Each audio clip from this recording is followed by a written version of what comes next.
చాలా మందికి ఇష్టం కదండీ బెండకాయ ఫ్రై అంటే. చాలా చాలా టేస్టీగా ఉంటుంది గదా!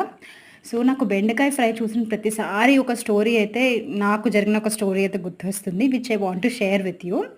Like when I started cooking అప్పుడు కొత్తనమాట. కొన్ని కొన్ని వెజిటబుల్స్‌తో we need to deal differently కదా! సో, నేను అట్లా తెలియక ఏం చేశానంటే బెండి ఫ్రై చేద్దామని లైక్ బ్రింజాల్ మనం కట్ చేసి ఎట్లా వాటర్‌లో మనం డ్రాప్ చేస్తామో the same thing applies with bendi అని after cutting bendi I just drop them into water. So, వాటర్‌లోకెళ్ళాక ఏమైందంటే తీస్తే మొత్తం జిగట జిగటగా ఉందండి. సో, ఐ థాట్ లైక్ ఏంటి ఇట్లా ఉందని. ఆ తర్వాత ఫ్రై చేస్తే ఆయిల్‌లో వేసి ఫ్రై చేస్తే అదే జిగట పోతుందిలే అని అనుకున్నాను.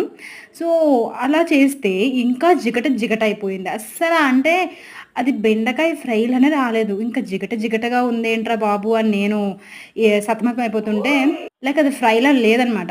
సో, ఎనీహౌ ఇట్లా అయిపోయింది కదా! జిగటగా, మెత్తగా ఇట్లా డిఫరెంట్‌గా అయిపోయిందని చెప్పి ఇంక అందులో వాటర్ పోసానండి. ఫస్ట్ టైమ్ నాకు తెలిసి మా ఇంట్లో అలాంటి ఒక చెత్త కూర తినడం.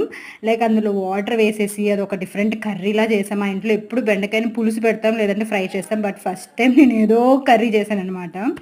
దట్ లైక్ అది ఎప్పటికి గుర్తుండిపోతుంది. బెండకాయ అంటేనే ఓకే. బెండకాయ ఖచ్చితంగా మనం వాటర్‌లో అయితే వేయకూడదని గుర్తుండిపోయిందంతే. మీరు కూడా గుర్తుపెట్టుకోండే.